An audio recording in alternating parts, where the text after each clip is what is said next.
well, guys, so we continue here in this video. In the previous one, we were talking about 4 different elements, right? We discussed two, one that was professions, and the other one that was food. So let's discuss the other ones. Um, Combinations of words. That is the third aspect, right? Sometimes we have a combination of a word that is originally Anglo-Saxon or Old English with a word from the new period, right? From the Norman or Anglo-Norman or French, right? Um, for example, we have the word or the combination of the word gent- gentle. Well, that's in English, of course, but the word in French is gentil. And what does it mean? Yes, what does it mean, gentil or gentle? Uh, Anybody? Usually, a gentle person is considered an educated person, a person who is friendly, somebody who is considerate, or well, basically sometimes is undistinctly used as a synonym of nice, right? A good person. Then we have the word man, right? That of course uh, referred to somebody from the male sex, man, and that is originally a word, or at least most recently in our history development, a word that is Anglo-Saxon. So we have the word that it's combined, and we have gentleman, right? Now, what is that? What is gentleman or gentleman in plural, right? Um, so, what is it? If I ask you, many of you can tell me that a gentleman is one more time like a definition somehow or a synonym of gentle, right? Like many of you can tell me, it's a guy who's really considerate, who, I don't know, takes flowers to the girls, that opens the door for them. That's a gentleman. Well, not really in its original shape or its original, let's say, connotation. Um, a gentleman, uh, back in the original sense of the word, was a man who was in the age of getting married, but more especially who had the money to do so. Yes, he had properties, he had uh, richness, he had resources, and all that. Yes, so maybe you can be so nice, and maybe you can be so friendly and so romantic, but if you don't have the money, you won't be able to be a gentleman, my friend. Sorry for you. So these are the sort of combinations that we can find between like the previous period and this period, and then we have some words that survived somehow from one period to another. They survived the transition. Nevertheless, they had sometimes slight different meanings, sometimes very different meanings. Yes, we have like some different words over there. Yes, a couple of examples. They have different senses, even if the word is more or less the same. Such as the word doom, right? So I don't know if you know, sorry, what is doom. Normally, it's a fate, like destiny, right? That means doom. Nevertheless, this fate or this destiny that is doom is normally a destiny that is unescapable. Like whatever you do, you cannot avoid that destiny, and it is normally a really bad destiny. Yes, you're going to die, you're going to suffer, you're going to have a terrible time. Yes, that is why it's a common expression to say we are doomed. Yes, to say, I don't know, there's a very difficult evaluation tomorrow, there's some money that I have to pay, something like that. Yes, so doomed, right? This very dark and negative future or fate. And then we have the word judgment. Judgment, that in French, actually, the word is jugement. It's really similar to the word that we use for judgment. And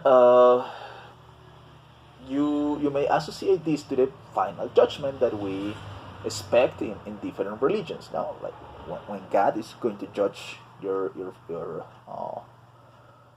sins, your behavior in your mortal life.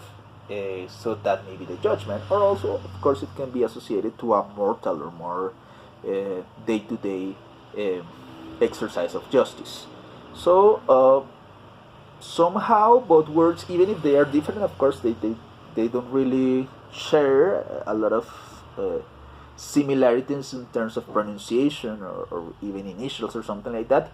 The words, one being English, the first one doom, and the other being French, judgment or jugement, they share certain characteristics, but they are derivative. No, they were altered from the transition of one period to another. And then we have the ones that we mentioned before, such as house and mansion, house and maison, that we have already mentioned before. And then we have the words, for example, hearty and cordial. What does it mean, hearty? What is that, Nicholas? What is hearty? No, it's not corazoncito. No, my friend, it's not that. It's not a small word or a diminutive. Not really. Hearty means let's say doing something with a lot of enthusiasm, or doing something happily. Yes, so you can say eating heartily, and it's because you're eating with a lot of pleasure and wanting to be satisfied and really eat with appetite, right?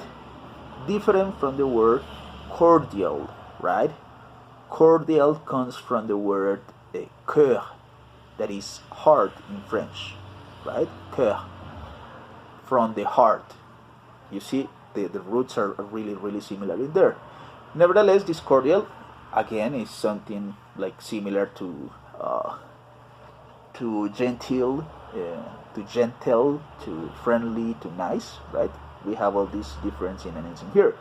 So even though both words, one in English, hearty, and the other in French somehow with a French root, cœur or cord or cordial, they in the transition acquire like different connotations. So those are like the four cases that we can think of over here. There are some additional words, but I think that it should be clear enough with this case.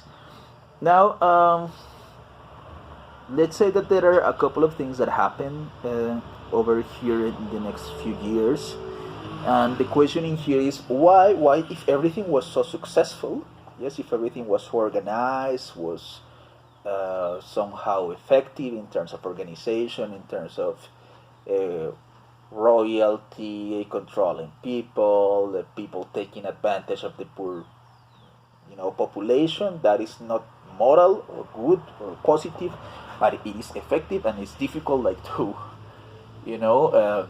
change that situation, right? So why is it that today we don't speak French when we're dealing with let's say British language, North American language? What do they speak English instead of a language that is closer to French, right? Well, there were a number of reasons why there was a resurgence or reappearing or the strengthening of English. Yes, because as you can see, there was this apparently imposition of French. And there are many reasons, right? So first of them, remember as I mentioned before, it was the language. This Latin French was the language of royalty, and royalty was just a really little proportion, right? So not a lot of people knew how to speak it, and as it was something exclusive, even if they had the possibility of teaching it to others, they wouldn't feel like doing it.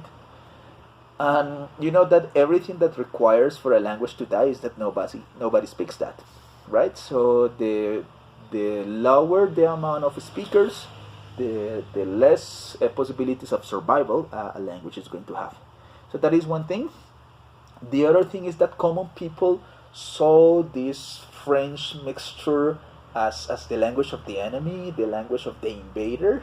So if you were in your house and somebody, arrived and started using your bathroom and your towel and um, uh, your food and your husband or wife, you wouldn't be happy about it. Yes, and if above all that they say, hey, you are supposed to speak my language, well, you're going to hate that language. So because of this resentment, because of this history of oppression, well, people were not really willing into getting into learning this language or perpetuating that after the change of power, after the transition into the next, let's say, government system or something like that. So that was the other somehow reason for it. Then there was something uh, very very associated to what we're living now, and it was the plague. Yes, the Black Death. So I don't know if you're aware of this. I hope you are. Even one of the books that we are going to read is about that, the plague by um, the Journal of the Plague Year by Daniel Defoe is about this specific plague, the part related specifically to London, when a lot of people got infected and died, right? Maybe let me see if I have some numbers over here. Uh, Not sure. Well, there is at least a third of the population, I think. Yes, that was a third. Yes, correct. A third of the population that between 1349 and 1350 was eliminated by the plague. Yes, so of course most of these people were poor people. Yes, the people with more with less resources, and those were the ones who died during the plague. So why did it affect the language if it was poor, if it was rich people, sorry, the ones who spoke French, or well, this variation of French?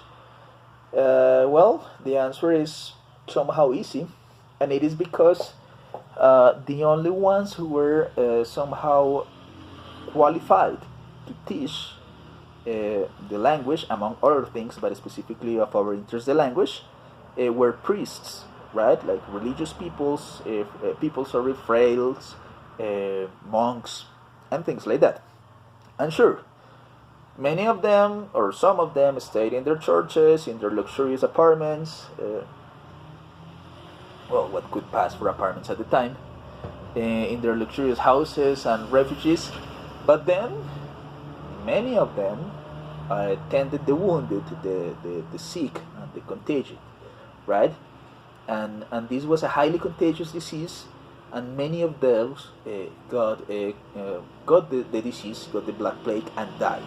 So basically, what I'm saying is that a lot of teachers died, a lot of them, yes, the potential teachers who were able to have the methodology and the knowledge for passing on the language to other people died during that time. So add that to the unwillingness to teach the language, plus the death of the teachers slash preachers, preachers and monks, etc. So that is one of the reasons, or another of the reasons for the resurgence of English that was, let's say, the most popular language.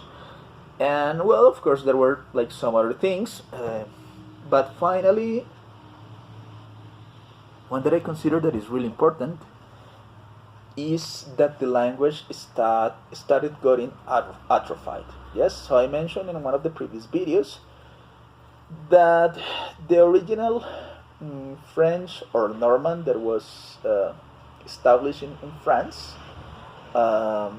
started getting quite different and evolving and advancing, and the French slash Norman that they spoke in the United Kingdom territory, current United Kingdom, I mean, started getting atrophied and somehow stagnant, yes, and without changes, to the point that after some years, yes, by the end of the period, if a person from the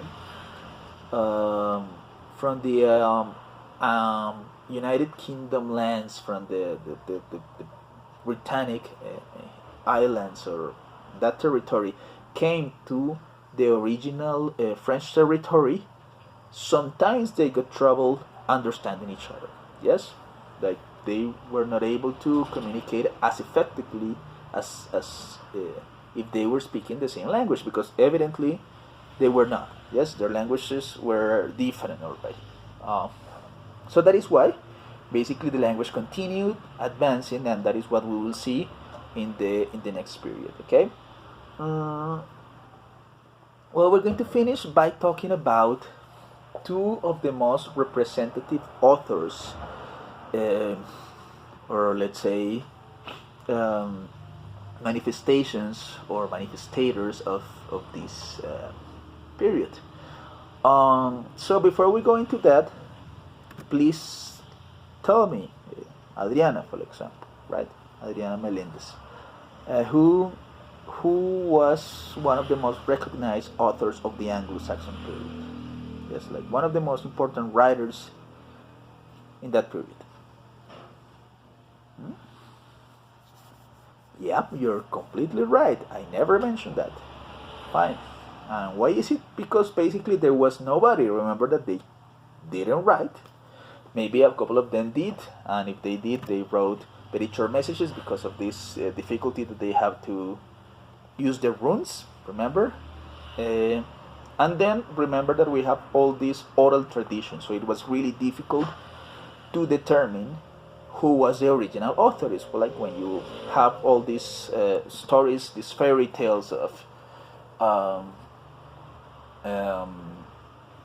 Little Red Riding Hood or Snow White or Cinderella or all those different things. Everybody knows those stories, but nobody knows the original author. So you tell me, oh, so the Grimm brothers. Well, not really. They are compilers. Yes, they didn't write those stories. They just put them together, rewrite them, and put it into paper somehow. And that is why, yeah. But it's not because they are the authors. So that happened in the Anglo-Saxon period. Now, on the Middle English period, we start recognizing authors, people with their proper names. Yes. So the first one that we're going to talk about is Chaucer. If you go to the slide number 26, it says Chaucer and the birth of English literature. Geoffrey Chaucer was one of the most relevant authors at the time. He had a very particular characteristic, and is that he was mostly rich. He had the access to some resources. So at some point of his life, he was basically dedicated entirely to write. He didn't require to work. He didn't require to put himself in the work in the line of work. He was able to be self-sufficient, so he had enough time in order to write. That was one thing. But then the most important thing is that he was very well connected with people of royalty. He was friends with princes, with kings, with governors, and he was also very well connected with some people of the clergy, with the church, right? So with priests, with religious people. So being friends with them guaranteed that he was able to have a public for his books or for his works, and that he was able to have some sort of approval. I mean, if people like what he read, so they would share it with each other, and if they were rich, well, this very small circle were going to be definitive for his popularity and for his possibility of advancing as a writer. Now, his most famous literary piece is the Canterbury Tales. This is one of the most representative works of the time, and this actually is a format, we can call it, that is being very popular and that has been repeated many times. By no means I think that he's like the first person to do it. No, not really. I guess that before this should be like very popular. Should have been, I guess. But he is one of the first that delivered this in the format of a book, of a complete story somehow. Um, well, this is a story about a group of people, sorry, who go on a pilgrimage. So I don't know if you know what is that. It is when a group of people travel from one place to another for religious reasons, right? So they are believers in a particular creed, and they go to another place. So people can go in Colombia. People can go from a pilgrimage, to a pilgrimage to Buga, for example. They live in Ibagué. They are all Catholics, and they go to Buga because there are some religious symbols over there, and people want to pay their respects, to pay a religious promise, something like that, right? So we have all these different people who were over there, and they were on a trip to Canterbury. That was the location of one of the most important temples or churches at the time. And as you can imagine, they started from an undetermined point of the geography, but apparently the trip was going to take very long. The fastest transportation means of the time were horses and coaches, so they would take 2 months, 3 months to arrive to this particular location. The interesting thing over here was that this undetermined amount of people were all of different professions, right? So we have knights, we had accountants, tax collectors, shoemakers, soldiers, prostitutes, priests, summoners that were some kind of like conjurers that summoned demons or spirits or things like that. Basically, if you take a look at it, it was like a summary of society. Yes, we have rich people, poor people, moral people, good people, immoral people, a lot of different things. Yeah, so this was a combination, like a microcosmos or a representation of society. And as the trip was very long, so they decided like to tell each other stories in the road, to pass the time, to kill time. And the one who told the best story was going to be the winner. Well, spoiler alert, this book lost a lot of, the manuscript. I mean, because the book itself, you cannot say that it was a book. The manuscript of this story lost a lot of pages and fragments, and we never get to know who won. But we get the stories, right? And, well, these stories are interesting because each one of them tell stories not about themselves, but about other people. Nevertheless, these stories about other people are filtered throughout their vision and throughout their opinion. So, for example, we can have, this is just an example, the prostitutes telling stories about the priests, right? So the protagonist of the story in the prostitute case is a priest, and the priest is very immoral and is very abusive, and he even uses services of prostitutes, everything that is opposite to what it's supposed to be. So we can say that maybe this can be considered some sort of a critique of different things, because as we have the critique are criticizing characters that go against the church, we also have some others that do exactly the same thing with the government, with some other institutions, with some codes of behavior. Well, a lot of different things located into this moment. So, it's interesting that he was able to do that. because it was the Middle Ages. They could kill you for that. Yes, they could kill you for less. But remember that this guy was friends with powerful people, so he was among them, considered sometimes like a little bit of a joker, a harlequin, a buffon. Um, like they criticized them, but well, they found him funny. He was sort of like the pet for some of them, so he didn't suffer really a lot of trouble for that. So he was able to write this relatively free of consequence, right? Which is a very special case, because for thinking differently, for acting differently, for criticizing the government, the authorities, the church, that could be really dangerous. I mean, if it is dangerous nowadays that we are supposed to have advanced as a society, so imagine back then. So it's an interesting example, the Canterbury Tales. And finally, we have the Bible, right? Of course, the Bible was not written at the time, yes, but we have John Wycliffe. If you go to the slide number 28, that was a guy who was the first to have been able or been in the process of translating the Bible.